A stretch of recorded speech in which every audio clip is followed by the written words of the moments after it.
코로나 시대에 접어들면서 사람들의 삶의 양식이 많이 바뀌었죠. 집에서 할 수 있는 취미 생활들을 많이 찾게 됩니다. 그러면서 이 분재에 대한 새로운 관심이 높아지고 있다고 하는데요. 여러분, 분재 아시죠? 이 분재라고 하는 것은 화초나 나무 따위를 화분에 심어서 줄기나 가지를 보기 좋게 가꿈 또는 그렇게 가꾼 화초나 나무, 이것이 사전적 정의입니다. 그러니까 소나무가 작은 화분 속에서 길러지는 거죠. 저는 처음에 그거 보면서요, 그 소나무가 참 안 돼 보였어요. 불쌍해 보였어요. 크게 자랄 수 있는 나무인데 화분 속에서 그렇게 작게 기형적으로 자라는 것 같아서 참 불쌍하다 그렇게 생각했는데, 그런데 분재하시는 분의 설명을 듣고요, 내가 오해했구나 그렇게 생각했습니다. 이 분재된 소나무는요, 정상적으로 자라는 소나무보다 훨씬 더 건강하고 강한 생명력을 갖게 된답니다. 그럴 수밖에 없다 그래요. 이유가 뭐냐면요, 작은 화분 속에서 자라나려면 자꾸만 잘라줘야 되잖아요. 잘리고 그리고 또 잘려서 결국은 분재가 되도록 남은 소나무는 결국 소나무의 가장 중요한 핵심, 즉 그 생명의 그 근원이 되는 핵심만 남겨졌기 때문이라고 합니다. 그래서 여러분, 이 분재된 소나무는요, 겉으로 볼 때는 그것이 굉장히 약해 보이지만, 작아 보이지만, 그런데 엄청나게 강한 생명력이 있어서요, 웬만한 해충에는 끄떡도 하지 않고요, 상당 기간 동안 물이나 영양분이 공급되지 않아도 살아갈 수 있는 그런 힘이 있다는 거예요. 제가 깨달았어요. 그것을 보면서 작지만 강한 힘, 얼마나 그것이 크냐, 여기에 힘이 있는 것이 아니라 작지만 그 안에 힘이 있구나, 힘이 있구나. 작지만 강한 그 분재의 모습, 이 힘은 어디에서 나올까? 오늘 우리가 읽은 말씀을 함께 보면서 이 질문에 대한 답을 한번 찾을 수 있기를 바랍니다. 자, 오늘 1절부터 보시면요, 이스라엘과 블레셋이 다시 전쟁을 합니다.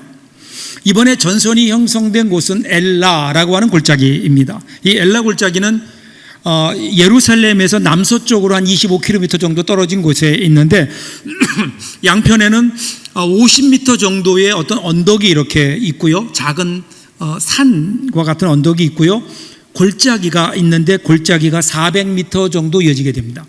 그러니까 골짜기를 가운데 두고 블레셋과 그리고 이스라엘이 서로 대치하고 있는 형국입니다.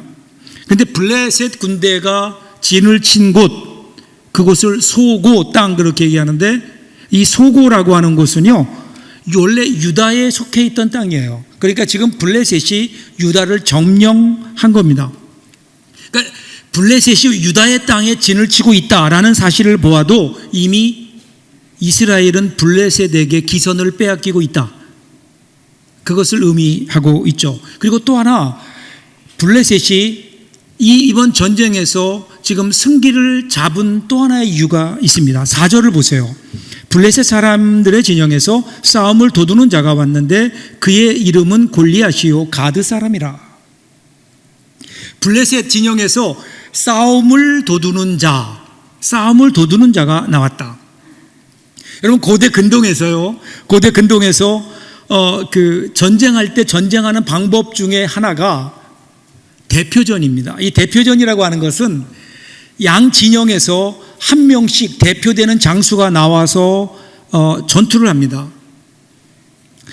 그래서 국가 간의 분쟁을 어떤 해결하려고 할 때에 전사자를 최소화하면서 승패를 가릴 수 있는 방법이 바로 이 대표전인 거거든요.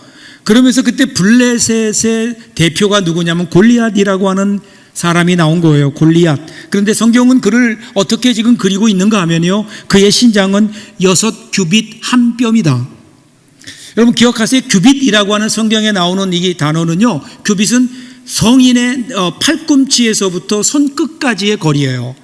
그러니까 보통 45cm 정도 평균 봅니다. 45cm. 이게 한 규빗이에요. 한 뼘은 아시죠? 오른손을 펴서 엄지손가락 끝에서 새끼손가락 끝까지를 한 뼘, 약 한 15cm 정도, 15cm 정도로 보는 거예요. 그러니까 그것을 계산해 보면 그의 신장은 2m85예요. 여러분 2m85 그러니까 여러분 별로 감동이 없는 것 같은데요. 지금 185만 해도 크다 그러는데 그보다 1m가 더 큰 2m85. 저는 지금까지 본 적이 없어요. 2m85cm, 거의 3m에 가까운 신장이에요. 거기에다가 그가 갑옷을 입었는데 갑옷의 무게만 55kg를 넘어요. 웬만한 사람 체중이에요.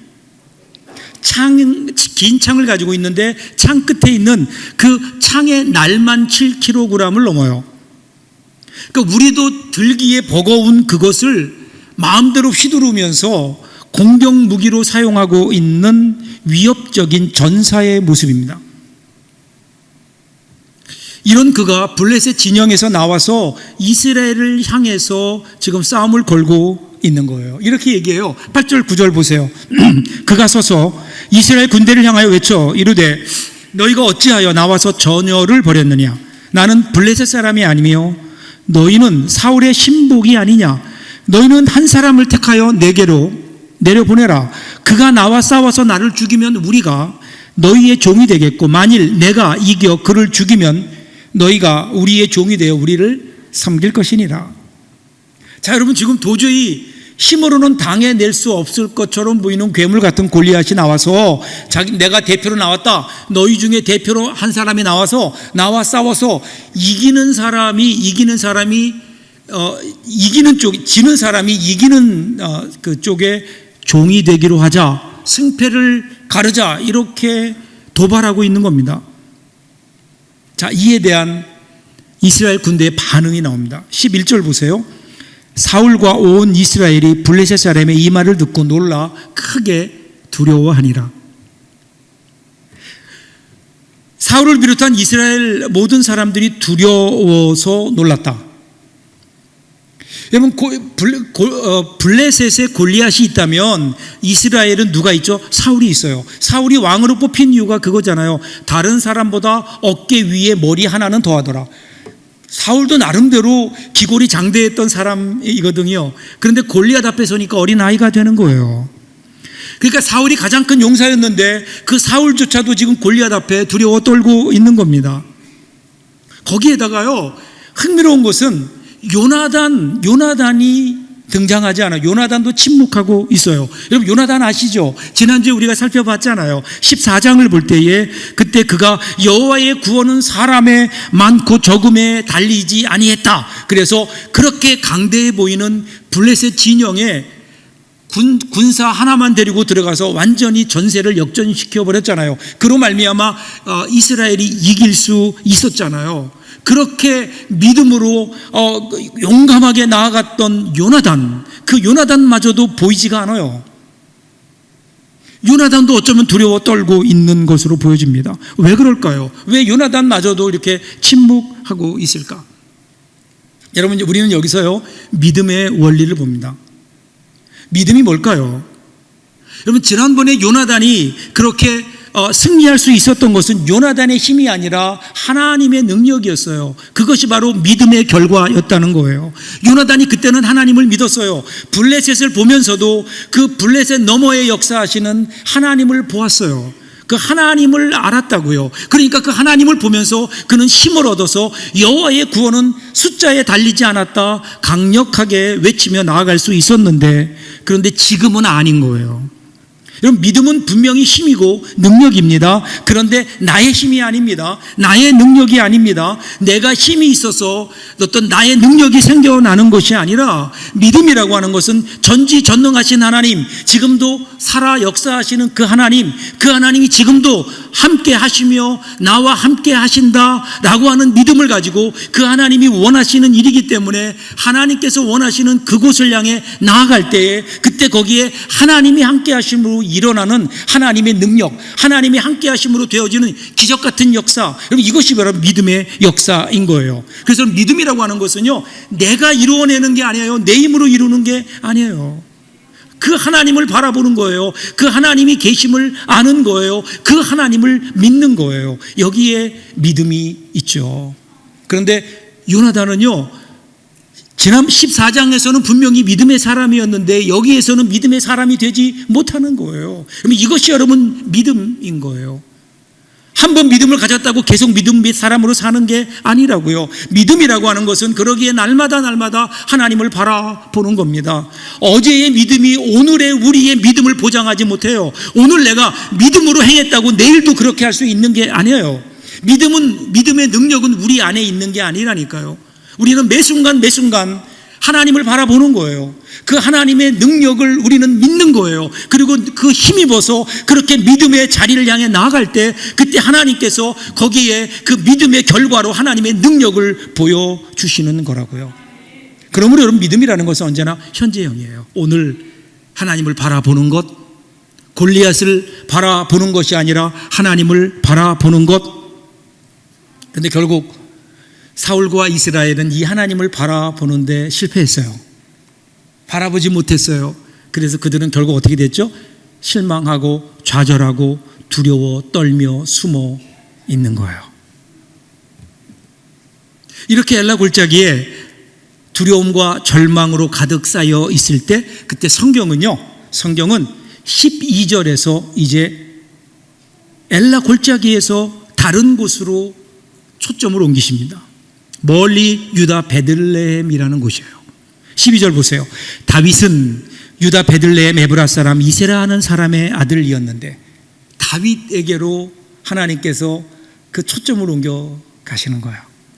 더 이상 엘라 골짜기가 아니에요. 다윗에게로 하나님께서 스포트라이트를 비추세요.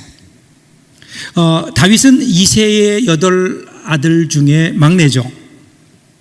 이미 그 형제들 중에 3명, 그 3명의 형들은 블레셋과의 전쟁에 나가 있어요. 지금 엘라 골짜기에 있는 거예요. 그런데 다윗은 집에서 양들을 돌보고 있는 중입니다. 그런데 그때 아버지가 그 아들들이 궁금했던 것 같아요. 그래서 다윗을 불러서 너희 세 형이 지금 전장에 나가 있는데 들리는 소리가 그렇게 좋은 소식만은 아니니 내가 너에게 음식을 줄 테니 형들에게 갖다 주면서 형들을 좀 위로하고 그리고 형들이 어떻게 지내는지를 좀 알아와라 라고 이렇게 심부름을 보내는 거예요. 그래서 아버지의 심부름을 따라 음식을 가지고 지금 엘라 골짜기에 오는 겁니다. 자, 그런데 엘라 골짜기에 온 다윗에게 어떤 일이 일어나나요? 23절 보세요. 그들과 함께 말할 때에 마침 블레셋 사람의 싸움 도두는 가드 사람 골리앗이라고 하는 자가 그 전열에서 나와서 전과 같은 말을 하매 다윗이 들으니라. 거기 보면요, 마침이라는 단어가 나와요. 마침. 그러니까 40일 동안 계속해서 나와서 도발했어요. 이스라엘을 향해서 도발했던 골리앗이 그날도 역시 나와서 하나님을 모욕하고 이스라엘 백성들을 향해서 도발하고 있었는데 마침 다윗이 그것을 듣는 거예요. 근데 여러분, 이 마침이라는 말이 우연히 그러한 일이 일어났다라는 그런 뜻보다는 어떤 의도된 우연이라는 그 뉘앙스가 더 짙어요. 그러니까 지금 하나님께서는요, 골리앗을 바라보면서 두려움에 떨고 있던 이스라엘을 향하여 하나님께서 준비하신 이벤트, 하나님이 준비하신 놀라운 이벤트를 지금 하나님께서 보여주시려는 거예요. 지금 이스라엘은 여전히 두려워하고 있고, 그리고 그들은 그 골리앗의 위세 때문에 지금 도망가고 있어요. 흩어지고 있는 상황이에요. 그래서 사울왕이 어떻게든 이 흩어지는 이런 사람들의 마음을 잡아보려고 골리앗을 죽이는 자에게는 내가 큰 상을 내리겠다 했지만 사람들이 목숨 걸지 않는 거예요. 그러기에는 골리앗이 너무 두렵고 커 보였거든요. 다들 그렇게 숨죽이고 도망가고 좌절하고 있는 그때, 그런데 여러분, 다윗이 이 이야기를 들을 때 그 반응이 달랐어요. 26절 보세요. 다윗이 곁에 서 있는 사람들에게 말하여 이르되 이 블레셋 사람을 죽여 이스라엘의 치욕을 제거하는 사람에게는 어떠한 대우를 하겠느냐. 이 할례 받지 않은 블레셋 사람이 누구이기에 살아계시는 하나님의 군대를 모욕하겠느냐. 다윗은 달랐어요. 다윗은 먼저 골리앗을 가리켜서요, 뭐라고 얘기합니까? 할례 받지 않은 블레셋 사람이에요. 그러면 이 다윗이라고 하는 소년 앞에 이 골리앗이라고 하는 존재는요, 존재는 이길 수 없는 어떤 괴물 같은 존재가 아니라 그저 할례 받지 않는 블레셋 사람, 하나님을 모르는, 그래서 하나님의 진노를 받을 수밖에 없는 존재. 지금 골리앗을요 하나님을 통해서 보고 있는 거예요. 그러니까 다윗은 두렵지 않은 거예요. 오히려 그 이야기를 듣고 마음속에 그것 때문에 두려워하기보다는 오히려 의로운 분노가, 거룩한 분노가 일어나는 거예요. 그리고 보세요, 이스라엘을 향해서 뭐라고 얘기해요? 살아계신 하나님의 군대, 이렇게 얘기해요. 살아계신 하나님의 군대. 지금 그들은요 두려워서, 골리앗 앞에 두려워 떨고 있는데, 그런데 다윗은 그 사람들, 이스라엘 군대를 향하여 살아계신 하나님의 군대다. 여러분, 다윗의 하나님은 무엇보다 살아계신 하나님이었어요. 살아계신 하나님. 오늘 과연 우리가 믿는 하나님이 살아계신 하나님일까? 많은 사람들이 하나님을 믿기는 믿어요. 하나님을 믿는다고 고백은 하는데, 그런데 그 하나님이 정말 살아계시는가? 혹시 죽은 하나님을 명목상 붙들고 있는 것은 아닌가? 하나님을 믿지만 그 하나님이 나의 삶 속에 살아 역사하시는 하나님이 아닌 그냥 과거의 하나님 혹은 성경 속의 하나님으로 그대로 두고 그렇게 믿고 있는 것은 아닌가? 이러한 하나님, 명목상의 하나님만을 믿고 있는 사람들에게는요 절대로 살아계신 하나님의 역사가 일어나지 않아요. 영적인 현실이 감지되지 않는 거예요. 함께 하시는 하나님을 보지 못하는 거예요. 그러니까 그들은 이렇게 하나님의 사람들이 모욕을 당하는데도 영적인 분노도 없고 그를 향한 도전할 수 있는 용기도 없이 그냥 그렇게 굴복하며 두려워하며 살아가는 거예요. 살아가는 거예요. 그러나 살아계신 하나님을 만난다면 다르지 않을까요? 살아계신 하나님, 지금도 함께 하시며 역사하시는 그 하나님을 우리가 믿는다면, 그리고 그 하나님을 경험했다면, 그러면 오늘 우리가 살아가는 현실이 눈에 보이는 게 다가 아니라고요. 이 순간 살아 역사하시는 하나님이, 그 하나님이 느껴지기에, 그 하나님이 보이기에 우리는 세상을 향하여 분노할 수 있고요, 용감하게 골리앗을 향하여 도전할 수 있는 겁니다. 그러기에 이스라엘 백성들은요 그냥 군대가 아니에요. 하나님의 군대인 겁니다. 하나님의 군대, 이 땅에 하나님의 일을 이루는 하나님의 군대, 이 땅에 하나님의 나라를 건설하도록 부름받은 하나님의 군대. 그러니까 그들에 대한 모욕은 곧 하나님에 대한 모욕이었다고요. 지금 그 어느 누구도 골리앗을 보면서 하나님과의 관계에서 해석하지 못하고 있는 거예요. 그런데 오직 다윗만이 하나님과의 관계에서 하나님의 눈길로 지금 골리앗을 보고 이스라엘 백성들을 보고 있는 거죠. 그러기에 그에게 용기가 있는 거예요. 골리앗이 두렵지 않은 거예요. 그래서 그는 이제 골리앗을 향하여 나아갑니다. 그리고 그 나오는 다윗을 보면서 골리앗이 앞으로 나옵니다. 그런데 다윗을 본 골리앗이 기가 막힙니다. 40일 동안을 아침 저녁으로 나와서 그들을 도발했는데 가만히 숨죽이고 있더니 40일째 되는 날 한 사람이 짠하고 나타나는데 이게 웬일입니까? 장수도 아니고 용사도 아니라 그냥 얼굴이 붉은 어린 소년인 거예요. 예쁘장한 소년이 나온 겁니다. 아마도 골리앗은 허탈했을 거예요. 그래서 뭐라고 해요? 42절 43절 보면요, 블레셋 사람이 다윗에게 이르되 내가 나를 개로 여기고 막대기를 가지고 나에게 나왔느니 하고 그의 신들의 이름으로 다윗을 저주하고 그 블레셋 사람이 또 다윗에게 이르되 내게로 오라, 내가 너의 살을 공중의 새들과 들짐승들에게 주리라 하는지라. 여러분 생각해 보세요. 지금 골리앗이 가지고 있는 무기, 골리앗의 그 장대한 신체적 조건과 갑옷과 창과 그 앞을 보호하는 방패든 사람들, 그런데 그 앞에 싸우러 나온 이 골리앗이라고 하는 이 사람, 이 소년은요 손에 막대기 하나, 물매를 하나 들고 한 다른 손에는 돌을 들고, 그러니 여러분 얼마나 기가 막히겠어요. 무시당한 것 같은 막 화가 나는 거예요. 그러니까 지금 골리앗이 다윗을 향해서 막 이렇게 저주를 퍼붓는 겁니다. 너를 죽일 뿐 아니라 너의 시체도 내가 찾지 못하게 해주겠다. 그리고 어쩌면 거기에 있었던 모든 사람들, 그것은 이스라엘 사람들까지 포함해서 모든 사람들이 고개를 끄덕거렸을 겁니다. 그렇게 되지 않을까? 그런데 여러분 그 앞에 다윗을 보세요. 45절이에요. 다윗이 블레셋 사람에게 이르되 너는 칼과 창과 단창으로 나에게 나아오거니와 나는 만군의 여호와의 이름 곧 내가 모욕하는 이스라엘 군대의 하나님의 이름으로 너에게 나아가노라. 다윗은 조금도 두려워하지 않아요. 그러면서 너는 칼과 창을 믿고 나에게 나오지만 나는 만군의 여호와의 이름으로 너에게 나아간다.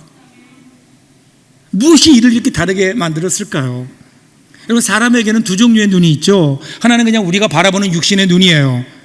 이 눈으로 우리는 외부 세계를 관찰합니다. 그리고 그 정보를 바탕으로 우리가 판단하고 결정을 내리죠. 그런데 여러분, 우리가 지금 보는 이 눈은요, 이 눈은 크기에 아주 민감합니다. 큰 것을 보면 괜히 기가 죽고요, 작은 것을 보면 그러면 업신여깁니다. 그래서 여러분, 동물의 세계를 보면 동물들이 적을 만나고 위협을 느끼게 되면 어떻게 해요? 몸을 가장 크게 부풀려요. 크게 보이기 위해서. 업신여기지 않으려고, 업신여김을 당하지 않으려고 최대한 몸을 부풀려서 크게 만들어요. 왜 그럴까요? 크기에 따라 결정되기 때문에 그렇습니다. 사탄이 여러분 이런 심리를 이용하고 있는 것 같아요. 사탄은 그래서 우리에게 자꾸만 골리앗을 보내요. 골리앗처럼 크기로 위협하고 우리 마음속에 두려움을 심어서 우리로 하여금 하나님의 말씀대로 하나님의 뜻을 이루며 용기 있게 도전하는 그 의지조차 꺾어버리려고요, 사탄은 날마다 우리의 삶 속에 골리앗들을 계속해서 보내는 것 같아요. 우리 주위를 보세요. 우리를 주눅들게 하는 것들, 우리를 힘들게 하는 것들, 그 앞에 참 초라해지는 그러한 우리 주위의 골리앗, 그것들이 위축되다 보니까 그냥 우리는 이 세상 속에 살면서 감히 세상을 향하여 도전할 엄두조차 되지 못하고 그 골리앗의 엄포에 숨죽이고 숨어있는 모습이 아닐까. 이것이 여러분 사탄의 작전이라고요. 오늘 우리에게는 이 다윗의 시각이 필요하죠. 우리에게는 육신의 눈으로 포착할 수 없는 영적인 현실을 꿰뚫어 볼 수 있는 영적인 눈이 필요한 겁니다. 이것이 믿음인 거예요. 믿음이라고 하는 것이 바로 이것 아닐까? 믿음이라고 하는 게 뭐죠? 믿음은 바라는 것들의 실상이요 보지 못하는 것들의 증거다, 분명히 얘기했어요. 지금 영적인 눈이 있는 다윗은요, 눈앞에 펼쳐지는 골리앗, 그 골리앗을 수적으로 계산하지 않았다고요. 나보다 크다 이렇게 생각하지 않았다고요. 왜 그럴까요? 지금 영적인 눈이 있는 다윗은요, 골리앗을 그대로 골리앗으로 본 것이 아니라 하나님을 통해서 골리앗을 보는 거예요. 하나님과의 관계를 기준으로 해석하고 그리고 풀어내고 있는 거예요. 다윗이 그 눈이 있었기 때문에 이스라엘 군대는 크게 보였고 골리앗은 작게 보였던 거예요. 하나님은 크게 보였고 그 크신 하나님 앞에 골리앗은 아무것도 아닌 존재로 다윗에게는 그러한 용기가 있었던 거예요. 그래서 여러분, 다윗의 무기는 뭘까요? 다윗의 무기는요, 물매가 아니었어요. 그것은 살아계신 하나님, 그 하나님에 대한 믿음이었습니다. 그리고 어떻게 돼요? 다윗이 이기잖아요. 한 방에 이기잖아요. 말도 안 되는 결과가 나타납니다. 사랑하는 여러분, 이 다윗과 골리앗의 이야기는 오늘 우리에게 무엇을 의미할까요? 이 승리를 오늘 성경이 분명하게 우리에게 설명합니다. 46절 보세요. 오늘 여호와께서 너를 내 손에 넘기시리니 내가 너를 쳐서 너의 목을 베고 블레셋 군대의 시체를 오늘 공중에 세워 땅에 들짐승에게 주어 온 땅으로 이스라엘 하나님이 계신 줄 알게 하겠고, 그러니까 온 땅이 이스라엘 안에 하나님이 계신 줄 알게 하겠다. 이것이 이 싸움의 목적이라는 거예요. 지금 싸움의 목적이요, 블레셋과의 싸움에서 이기는 게 목적이 아니에요. 골리앗 그 정도 하나 죽임으로 그것이 이 싸움을 하는 목적이 아니에요. 다윗에게는 분명한 목적이 있었다고요. 그 목적이 뭐예요? 지금 너희들이 보지 못하는, 이스라엘 백성들조차 보지 못하는 하나님, 그 하나님이 바로 이스라엘 안에 계심을 내가 너희들에게 알게 하겠다. 그뿐인가요? 오히려 하나님을 저주하고 하나님을 모욕하는 블레셋 군대를 향하여 오늘 너희가 그렇게 모욕하는 그 하나님이 살아계신 하나님이고 바로 이스라엘 안에 역사하시는 하나님이시다. 살아계신 하나님이심을 분명하게 내가 너희에게 알게 하겠다. 이것이 여러분 다윗의 이번 싸움의 분명한 목적이에요. 그 목적인 거예요. 지금 이스라엘이 왜 두려워 떨고 있어요? 골리앗만 보았지 하나님이 계시다는 그 사실을 보지 못한 거예요. 믿음이라는 것은 보이지 않는 하나님을 보는 힘입니다. 그리고 47절 보세요. 또 여호와의 구원하심이 칼과 창에 있지 아니함을 이 무리에게 알게 하리라. 전쟁은 여호와께 속한 것인즉 그가 너희를 우리 손에 넘기시리라. 또 하나, 이 무리들이요, 사람들이 여호와의 구원이 칼과 창에 있지 아니함을 알게 하는 게 목적이에요. 잘 보세요. 골리앗은 칼과 창을 상징합니다. 어쩌면 골리앗은요, 그 당시 가질 수 있었던 칼과 창의 최대치가 아닐까요? 그리고 그 당시 싸움이 그런 거예요. 전쟁이라는 것이 누가 더 얼마나 많은 칼과 창을 가지고 있느냐, 얼마나 많은 무기를 가지고 있느냐 아니에요. 그런 의미에서 볼 때 블레셋은 이스라엘이 당해낼 수 없는 그러한 그 힘이었어요. 이스라엘의 군사력으로는 블레셋의 군사력을 당해낼 수가 없어요. 그러니까 사울 왕도 그 앞에 숨죽이고 있는 거예요. 왜냐하면 나는 골리앗보다 많은 칼과 창을 가지고 있지 못하기 때문에 싸워봤자 진다라고 하는 패배의식이 있었기 때문에. 그런데 다윗은 그렇지 않았다고요. 다윗은 여호와의 구원하심이 칼과 창에 있지 않다, 분명한 믿음의 선포를 하는 거죠. 그 이유가 어디 있어요? 그 이유가 전쟁은 여호와께 속한 것이다. 여호와께 이 전쟁의 승패는 하나님께 달려 있다라는 거예요. 이것은 하나님의 전쟁이다. 그러기에 하나님의 전쟁의 군사로 부름받은 하나님의 군대가 싸워야 될 것은 가져야 될 무기는 결코 칼과 창이 아니다. 얼마나 많은 칼과 창을 가졌느냐에 따라 승패가 결정나는 게 아니라 하나님을 의지하는 거다. 하나님의 이름으로 나아가는 거다. 살아계시는 하나님을 믿고 나아가는 거다. 여러분, 지금 이스라엘 백성들을 보세요. 그들은 하나님의 군대이면서도요, 여전히 생각하기를 이번 전쟁의 승패는 칼과 창에 있다는 거예요.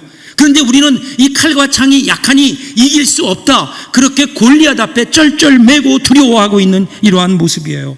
이것을 하나님은 지금 부끄럽게 하시는 거예요. 어린 다윗을 통해서 하나님은 이스라엘 백성들을 부끄럽게 하시는 거예요. 그런데 여러분, 어린애도 이기는 골리앗을 너희가 못 이겨서 그렇게 무서워했느냐, 이것에 대한 부끄러움이 아니라 살아계신 하나님, 어린 아이를 통해서도 골리앗 정도는 그저 한 방에 날려버리시는 하나님의 그 놀라운 은혜, 그 놀라운 능력을 의지하지 못하고 믿지 못하는 이스라엘 백성들의 믿지 못함에 대한 부끄러움. 두려워하는 게 문제가 아니에요. 하나님을 의지하지 못하는 어리석음, 부끄러움. 하나님께서 지금 그것을 다윗을 통해 지적하고 계신 거죠. 오늘 우리도 그렇게 하나님이 지적하시지 않을까요? 여기서 한 가지 우리가 절대로 잊으면 안 되는 게 있어요. 오늘 말씀을 읽으면서요, 우리는 골리앗보다 더 힘센 사람이 되어야 되겠다, 이러면 꽝이에요. 오늘 다윗의 이야기는요, 하나님을 믿으면 골리앗보다 더 힘센 사람이 된다, 이런 의미가 아니에요. 더 큰 칼과 더 큰 창을 주겠다, 하나님은 한 번도 이렇게 약속하신 적이 없잖아요. 비록 지금 다윗이 골리앗을 이겼지만 힘으로 이긴 게 아니잖아요. 더 큰 능력을 가졌기 때문에 이긴 게 아니에요. 힘으로는 분명히 골리앗의 상대가 안 돼요. 다윗은 그냥 어린 소년일 뿐이에요. 그런데 어린 소년이라도 하나님이 함께 하실 수 있다는 이 믿음의 세계를 바라보라는 거예요. 오늘도 역사하시는 그 하나님의 손길을 바라보라는 거예요. 다윗을 통해서도 골리앗을 이기신 하나님이시라면 오늘 나를 통해서도 내 앞에 있는 골리앗을 이기도록 힘을 주시고 역사하시는 그 하나님이 아니겠느냐. 살아계신 하나님, 그 하나님을 우리에게 보여주고 그 하나님을 의지하라고 오늘 성경은 우리에게 독려하고 있습니다. 사랑하는 여러분, 이 살아계신 하나님 보지 못하면요, 우리는 골리앗을 두려워할 수밖에 없어요. 우리가 여전히 만일에 우리의 힘을 의지하고 칼과 창을 의지한다면, 그럼 우리들에게는 계속해서 끊임없이 내가 가지고 있는 것보다 더 큰, 더 많은 것을 가진 골리앗들이 우리 앞에 나타날 겁니다. 그리고 우리를 괴롭힐 겁니다. 그리고 우리는 그 앞에 무너질 겁니다. 하지만 여러분, 지금도 살아계셔서 우리를 세우셔서 쉬지 않고 일하시는 하나님, 지금도 역사하시는 그 하나님을 우리가 믿고 의지한다면, 그 하나님의 이름이 우리의 능력이 된다면, 여러분, 그러면 우리에게 골리앗은 없어요. 아니, 골리앗이 있어도 우리에게 문제가 안 됩니다. 골리앗이 두렵지 않은 거예요. 우리는 지금 영적 전쟁 중에 있습니다. 우리는 하나님의 원수, 복음의 원수들과 주님 오실 때까지 싸워야 되는 거예요. 세상은 계속해서 골리앗처럼 거대해 보이고 그리고 물량 봉쇄를 퍼부으면서 오늘 우리들을 향하여 몰아붙일 겁니다. 이 시대에 이스라엘은 오늘 우리를 향하여 계속해서 우리를 두려움 속에 가두기 위해서 우리를 몰아칠 겁니다. 세상은 돈과 권력과 숫자의 힘으로 우리를 밀어붙이려고 합니다. 만일에 여기에 우리가 여전히 더 많은 숫자, 더 많은 물량, 더 많은 칼과 창을 하나님께 요구한다면 우리는 실패할 수밖에 없는 거예요. 왜냐하면 우리의 무기는 더 많은 칼과 창을 갖는 것이 아니라 하나님의 이름이기 때문에, 내가 하나님 편에 서는 것이기 때문에, 내가 살아계신 하나님의 군대가 되는 것이기 때문에, 내가 하나님 편에 설 때 그때 하나님이 우리 편이 되시는 거예요. 하나님이 우리 편이 되신다. 유명한 얘기 있죠. 미국의 남북 전쟁 때 처음 전황은 링컨이 속해 있던, 링컨 대통령이 있었던 북군에게 불리했어요. 그럼에도 불구하고 여러분, 링컨 대통령은 조금도 낙심하지 않고 전쟁을 진두지휘하고 있었습니다. 그러니까 어느 날 이제 북군의 지도자들이 함께 모여서 기도하고, 그리고 그 대통령을 격려하기 위해서 모였죠. 그때 교회 대표였던 한 목사님이 이렇게 얘기했어요. 우리는 날마다 기도하는데 하나님이 우리 편이 되어서 북군이 승리하게 해달라고 온 교회가 날마다 눈물로 기도하고 있습니다. 힘든 전쟁을 하고 있는 대통령을 위로했죠. 그런데 그때 링컨 대통령이 유명한 대답을 하잖아요. 목사님, 하나님이 우리 편이 되어달라고 기도하지 마시고, 그렇게 기도하지 말고 우리가 항상 하나님 편에 서서 일하게 해달라고, 그것을 위해서 기도해 달라고. 여러분, 여기에 링컨이 되는 거예요. 여기에 링컨의 힘이 있어요. 언제나 하나님 편에서. 하나님 편에 설 때 나는 언제나 내가 하나님의 사람임을 확인하며 세상이 아니라 하나님 편에 설 때 다윗과 같은 역사가 우리에게 있지 않을까요? 여러분, 내가 하나님 편에 서 있어요. 여러분, 이것이 다윗의 믿음의 핵심이었다고요. 하나님 편에 서니까 골리앗이 두렵지 않은 거예요. 오히려 골리앗은요, 이 세상에서 가장 맞추기 쉬운 표적이 된 거예요. 왜냐하면 가장 큰 표적이거든요. 이 세상에 골리앗보다 더 큰 표적이 어디에 있어요? 사랑하는 여러분, 오늘 우리에게 주어진 남은 삶을 좀 이렇게 살 수 있다면 얼마나 좋을까요? 골리앗을 두려워하지 마세요. 오히려 믿음으로 골리앗을 향해 나아가세요. 하나님 편에 서서 믿음으로 나아갈 때 이번 한 주간 동안 우리의 삶이 이 골리앗이 무너지는 승리의 삶을 살 수 있지 않을까요? 그런 삶을 살 수 있기를 주님의 이름으로 축복합니다. 기도하겠습니다.